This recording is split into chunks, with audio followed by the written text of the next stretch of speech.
Então, depois que a Atlântida afundou, essa energia ela ficou esquecida, né?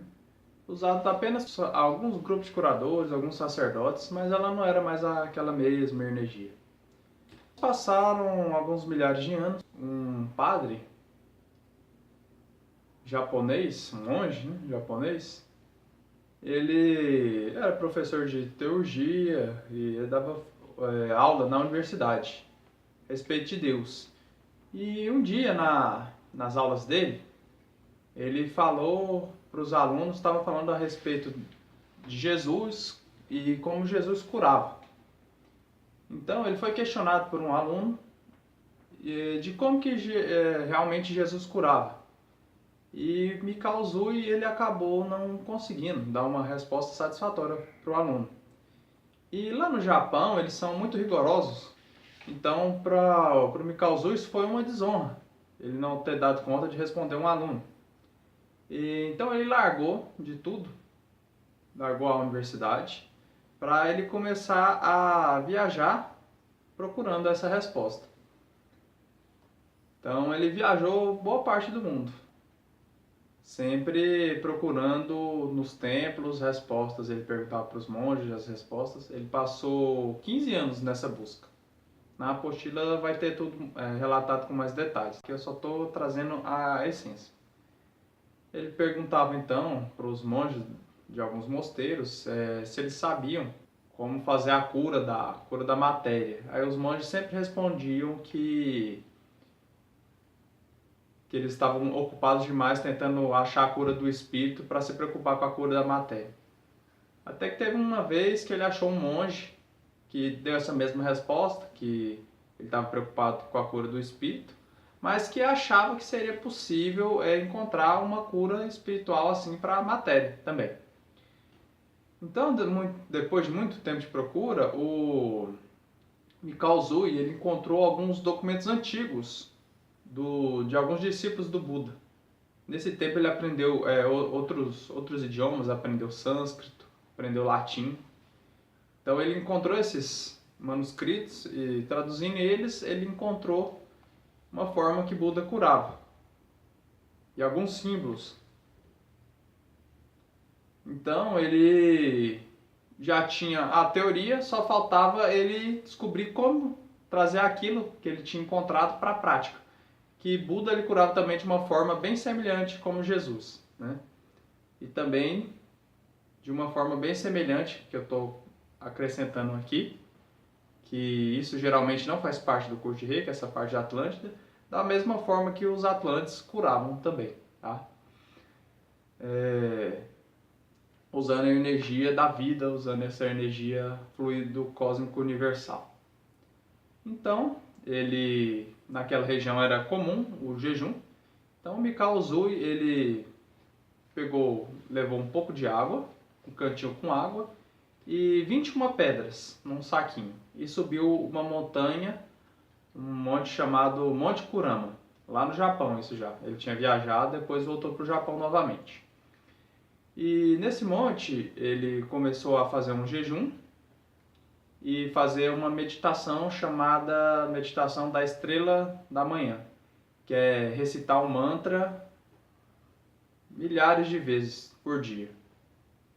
Muitas vezes mesmo, mais do que a gente está acostumado.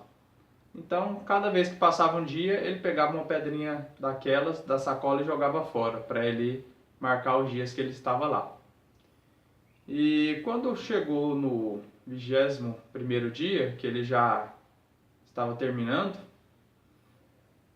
então ele sentiu o ar de uma forma diferente.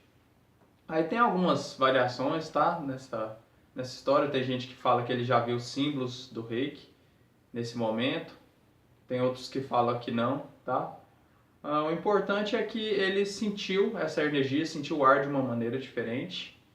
E essa parte tem um segredo aí, né? Inclusive as iniciações que eu vou dar, elas são todas passadas pelo ar. Por isso que é possível dar iniciação à distância, porque tem ar em todo lugar do planeta, né? Pela essa ligação. O fluido cósmico também rodeia todo o planeta. Então ele sentiu o ar de uma forma diferente e ele sentiu que alguma coisa tinha acontecido com ele. Então ele se levantou para descer da montanha, né? E descendo da montanha ele acabou se acidentando e cortou o pé numa pedra. E começou a sangrar muito e ele colocou a mão em cima do machucado e estancou, curou o sangramento. Aí ele foi o primeiro milagre que aconteceu depois disso. Que ele notou que já estava com aquela...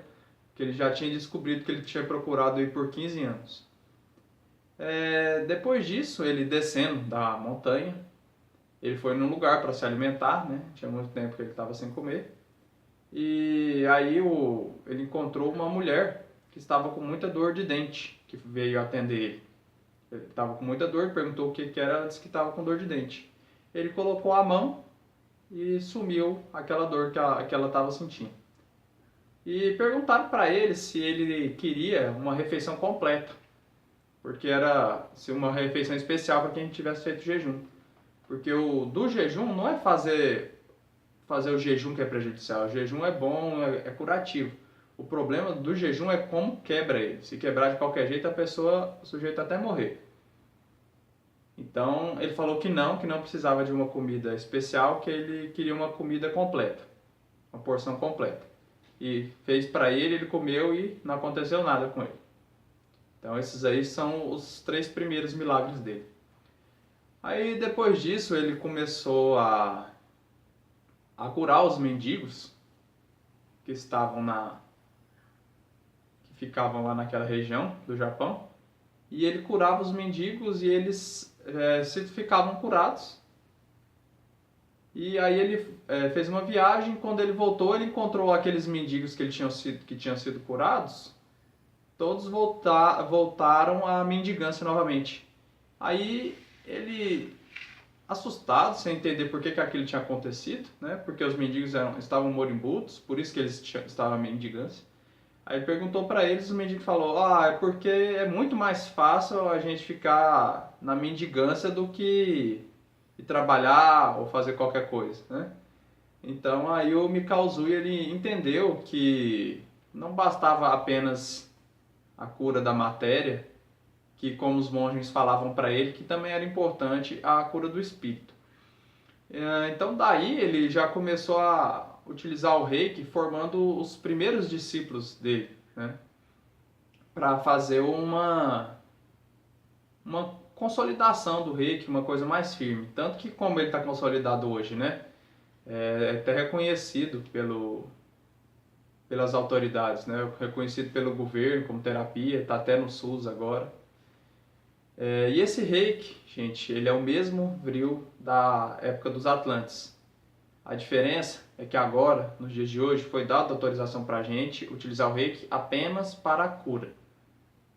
Entenderam? Só para a cura. Naquele tempo lá, eles utilizavam o Reiki para muitos fins. E aquela frase, né? O poder sempre corrompe. Então, com muito poder, quem não está preparado acaba corrompendo, né? Então, o Reiki ele foi trazido de novo só para a cura, para que não acontecesse isso de corromper o Reiki novamente, tá? E então algumas coisas importantes sobre o Reiki, né? Esse primeiro nível, ele é um nível mais básico, tá? À medida que vocês forem avançando no Reiki, vocês vão tendo mais habilidade, mais poder para manipular essa energia, fazer mais coisas com ela, tá? O nível básico é um nível bem essencial mesmo, só na cura mesmo. Então como que vai ser uma aplicação? A mão do reikiano, ela é dessa forma, tá? Vocês vão deixar ela sempre em concha. Se você fazer assim, a sua energia ela vai sair um tanto assim. Se fazer mais, ela vai sair mais, tá?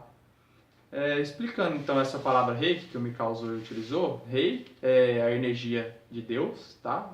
O Rei, o Pai, e Ki é a nossa própria energia, essa energia vital. Então, quando nós estamos fazendo uma aplicação de Reiki, vem essa energia vital para a gente e a gente exterioriza, envia ela para aquela pessoa, para curar aquela pessoa. Então, ela limpa a gente e depois vai para aquela pessoa.